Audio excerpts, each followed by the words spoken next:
মই ৫ নং পৰ্বতঝৰা সমষ্টিৰ কাৰণে মনোনয়ন পত্ৰ দাখিল কৰিলোঁ এজ এ ইণ্ডিপেণ্ডেণ্ট কেণ্ডিডেট। কিন্তু মই একচুৱেলি কংগ্ৰেছৰ কাৰণে আছিলোঁ, মই কংগ্ৰেছৰ মানুহ। কংগ্ৰেছৰ কাৰণে ইমান দিন লাগি আছিলোঁ। হঠাৎ আমাৰ ওপৰ হাইকমাণ্ডে কিবা ভুলবশতঃ টিকেটটো মোক নিদিলে। তো মই ৰাইজৰ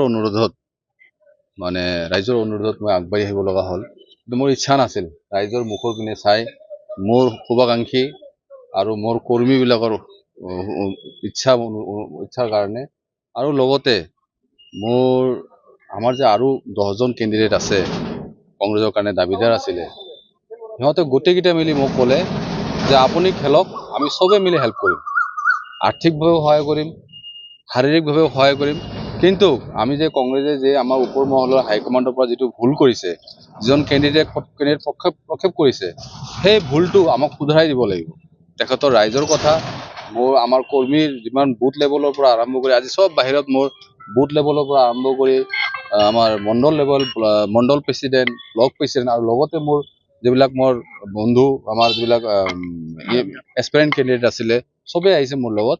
মোক চবৰ হৈ মোক এজ এ ইণ্ডিপেণ্ডেণ্ট কেণ্ডিডেট খেলিব দিছে। কিন্তু একচুৱেলি আমি কংগ্ৰেছী মানুহ, আৰু কংগ্ৰেছৰ কাৰণে আমি খেলি আছোঁ। আমাৰ যিটো হাইকমাণ্ডে ভুল কৰিছে, আমি বিচাৰিছোঁ গোটেই আমাৰ পৰ্বতঝৰাৰ যিমান আমাৰ কংগ্ৰেছী মানুহ আছে, চবেই বিচাৰিছে যে আমি সেই ভুলটো শুধৰাবৰ কাৰণে, কাৰেকশ্যন কৰিবৰ কাৰণে আমি নিৰ্দলীয় প্ৰাৰ্থী হৈ আমি আগবাঢ়ি আহিম, জিতি আহিম, আৰু এই পৰ্বতঝৰা সমষ্টিটো আমি গৌৰৱ ডাঙৰীয়াক আমি উপহাৰ হিচাপে প্ৰদান কৰিম।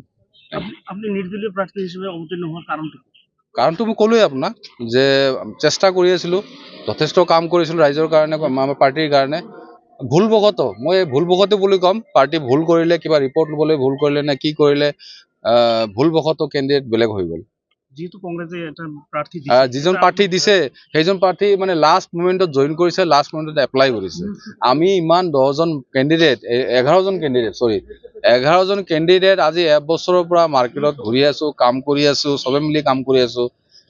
আমি মাৰ্কেট বনালোঁ, আমি ফিল্ডখন বনালোঁ, কংগ্ৰেছৰ কাৰণে হাৱাটো আনিলোঁ, কিন্তু মাজৰ পৰা এই লাষ্ট ডেটত সি জইন কৰি আমাৰ মুখত এটা কালিমা সানি জইন কৰি টিকেট লৈ আহিব, আমি মানিব পৰা নাই। আমি ৰাইজেও মানিব পৰা নাই, আমাৰ প্ৰত্যাশী কেণ্ডিডেটবিলাকো মানিব পৰা নাই। আপনি এজন পুৰণা কংগ্ৰেছী হিচাপে, তেনেহ'লে কংগ্ৰেছৰ বিৰুদ্ধে ৰাইজক ভোট দিব? মই কংগ্ৰেছৰ বিৰুদ্ধে ৰাইজৰ পৰা বিচৰা নাই। আমি এইটো যুঁজখন হ'ব কি, এখন যুঁজখন হ'ব ডুপ্লিকেট কংগ্ৰেছ আৰু অৰিজিনেল কংগ্ৰেছৰ মাজত।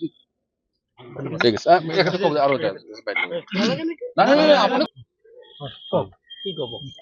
চাওক, আমি 12জন কেণ্ডিডেট আছিলোঁ, প্ৰাৰ্থিত্ব প্ৰত্যাশী আছিলোঁ।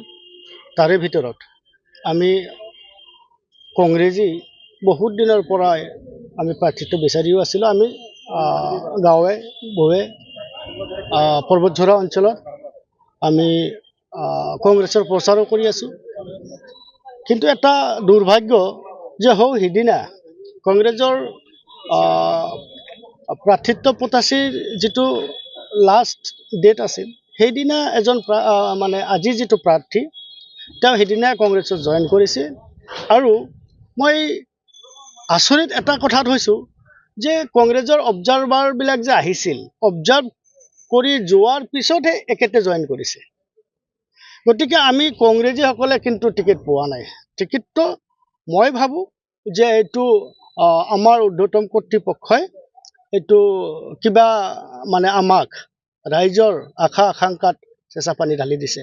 সেইকাৰণে আমি গোটেইকেইজন প্ৰাৰ্থীয়ে আমি আলোচনা মৰ্মে আজাদ হুছেইন ডাঙৰীয়াক 5 নম্বৰ পৰ্বতঝৰাত নিৰ্দলীয় প্ৰাৰ্থী হিচাপে আমি থিয় কৰাই দিছোঁ।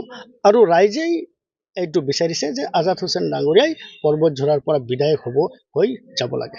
কংগ্ৰেছৰ টিকেট তেনেহ'লে ধনৰ বিনিময়ত হৈছে বুলি আপোনালোকে ক'ব বিচাৰে? সেইখিনি মই ক'ব বিচৰা নাই। মই ক'ব বিচাৰিছোঁ ইয়াত যুঁজটো হ'ব অৰিজিনেল কংগ্ৰেছ আৰু ডুপ্লিকেট কংগ্ৰেছৰ মাজত। ৰাইজে বিচাৰিছে কংগ্ৰেছক, পৰ্বতঝৰাবাসী ৰাইজে বিচাৰিছে কংগ্ৰেছক।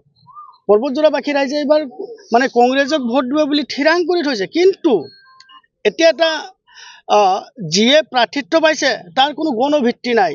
আজাদ হুছেইন ডাঙৰীয়াৰ বা কংগ্ৰেছীৰ এটা গণভিত্তি আছে। সেইকাৰণে আমি সকলোৱে প্ৰাৰ্থিত্ব প্ৰত্যাশীবিলাক বহি কিনে আমি আজাদ হুছেইন ডাঙৰীয়াক ছাপোৰ্ট কৰিছোঁ।